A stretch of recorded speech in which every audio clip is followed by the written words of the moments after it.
What is going on, everyone? This is Ninja Geek here, and welcome back to another video. Today, I want to talk about something that I don't normally talk about here on my channel. I do obviously play other games than Call of Duty and other stuff like that, but I obviously don't really post them just because I feel like, I play those on my own. I don't really have to post every game that I play. So if you did not know about me, I like the Walking Dead games from Telltale, all the way back from season 1, 2, 3, and this one now 4, as well as 400 Days and the Michonne series. Every single one has been unique in their own way, and I enjoyed every single one for what they were, and this one is no different. Season 4, excellent start. The first episode, I played it yesterday. It was pretty long, which was great. I like longer episodes because I guess we're only getting 4 this time instead of 5, so having the longer episode kind of makes more sense instead of just giving us like the same amount of content that we had last time, or at least to me it felt like it was longer. But secondly, it was obviously an amazing episode, and they're going forward for the rest of this video. There will be no spoilers about anything story-wise. I mean, there will be some minor slight choices, but nothing that is story-driven that really affects the story. It's mainly just based on little decisions that you can make, but it doesn't affect the actual whole story as a whole. So I'm just going to warn you about that going forward. If you don't want any kind of spoilers about it, then don't watch. But there won't be any major spoilers. I'm not going to talk about anything like that. But overall, episode 1 was fantastic, and I really like that they brought back Clementine this time around as the main character instead of kind of dragging it off into a new story with Season 3, A New Frontier. This one kind of goes back to its roots with Clementine being there, and throughout the entirety of the episode, what I can say for the most part is that it reminds me a lot of Season 1, and there are some throwbacks in there from Season 2 as well. And, of course, from Season 3, just different encounters that you run into, how AJ acts especially, and so on and so forth. So the episode was absolutely amazing. I'd probably give it a 10 out of 10. But there's a problem with it, and that's pretty much why I'm making this video here. And I will leave a link down in the description below to a Reddit post that I made last night because I wanted to get some more information on this, and today I had some people respond to me in that Reddit post, so I'll leave that in a link down below. And basically, what my problem is that, well, if you didn't know, going back to Season 1, 2, 3, and 400 Days and Michonne, all of the achievements, or I guess they didn't have collectibles, but all of the achievements were just to complete the story. You just play, you get an achievement for completing this chapter, the next chapter, until you complete the episode, until you complete the entire game. And that was pretty much it. Now, I'm not saying that achievements have to be handed to you on a silver platter. That's not entirely what I'm trying to make about this, but what I am trying to say is that it's a story-based game. I want to experience the game with the decisions that I specifically want to make.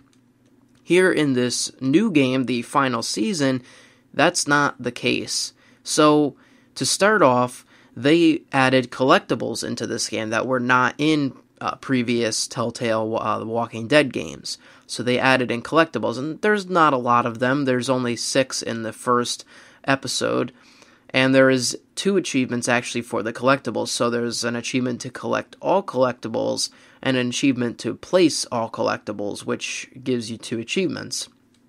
I, at the end of episode 1, collected 5. Now, going into it, I saw that there was an achievement for collectibles, but it doesn't say how many collectibles there are, so I wasn't actively trying to search for a specific number. I was just playing the episode like I normally do, and I ended up getting 5 out of 6. I missed the real flowers in the schoolyard. That's the one that I missed. Everything else I got. So now I don't have that achievement, and I don't have the one for placing it. So now what I have to do is basically go back through the entire game,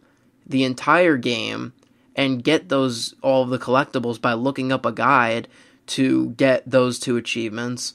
But it gets worse. Not only that, but there are secret achievements in this game. And I don't remember if any of the other games had secret achievements in them. That they could have, but I don't remember at this point. But either way, the secret achievements for like those games happen just generally story speaking wise, if they did happen. So it would just kind of occur. There wasn't anything special that you had to do. But in this game, when you make a decision, it's pretty much like you're picking which achievements you want to go for, and then you have to redo the entire story multiple times to go for more achievements. So, for example, there's a section when you have to either pick between going fishing or going hunting.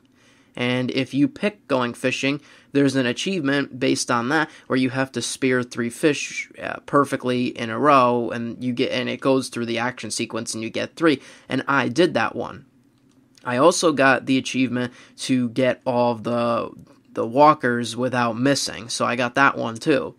But however, there are separate achievements for going hunting all on their own, and I believe that there's actually 2 secret achievements for doing that. So to do that, I would have to replay the entire story again to go back and choose the other option.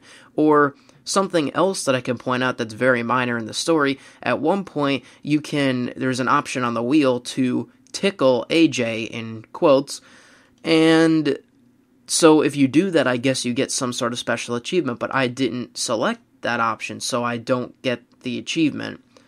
This is the worst thing about this game, and I would give it a 10. The episode was 10 out of 10, but this has to change. Okay, I don't mind going for collectibles. I don't mind there being secret achievements, but it's a story-driven game based on our decisions. So at the end of the episode that I play through, I shouldn't have to go through the episode multiple times just to get all of the achievements for it or all the collectibles for it. They should just be like side quests or side things that either happen when you're playing, like 100% will happen, or the collectibles just shouldn't matter for an achievement. Now, another game series that there are collectibles in is Life is Strange. That is my number 1 favorite game, and I'm really excited for Life is Strange 2.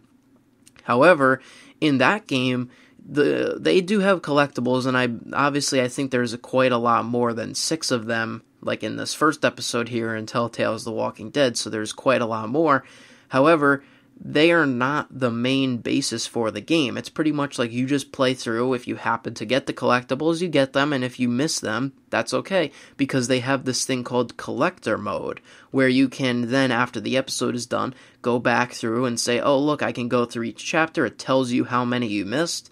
You say, oh, I need a collectible in this chapter. Okay, let's load into it. It loads into it. You could either explore it for yourself or look up a guide on where it is, get the collectible, be done with it, and it doesn't interrupt the story or your decisions that you made.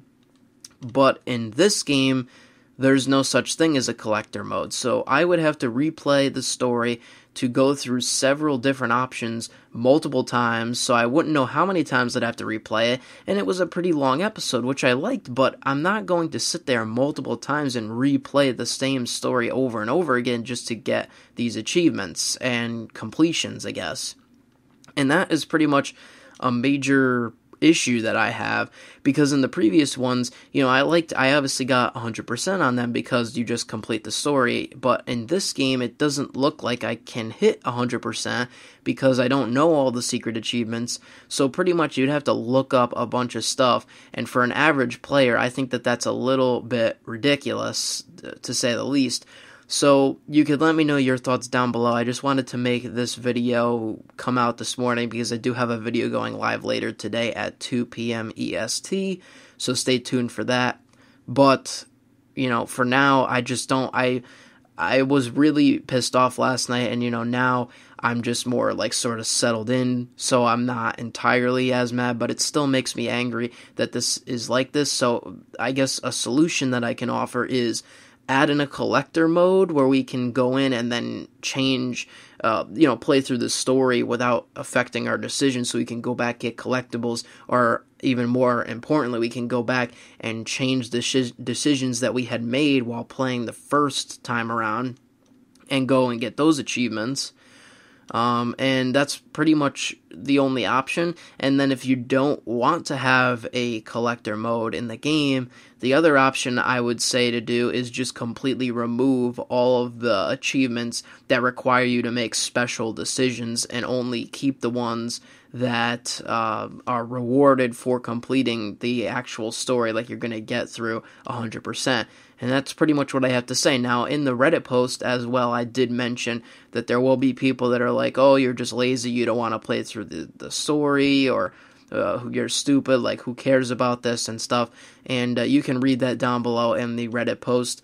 But essentially, it's frustrating to me, and I assume to a lot of people as well, because it wasn't like this in years previous, and now it's like we have to play a certain way and make certain decisions just so we can get achievements, and I don't think that's right, especially in a game like this, and a story series like this. But overall, I mean, the episode was great. It's just this one little problem that I have a major problem with. But anyways, thank you for tuning in. Stay tuned for 2 p.m. EST today for that other video, and I will see you on the next one. This is Ninja Geek. I'm out, and peace.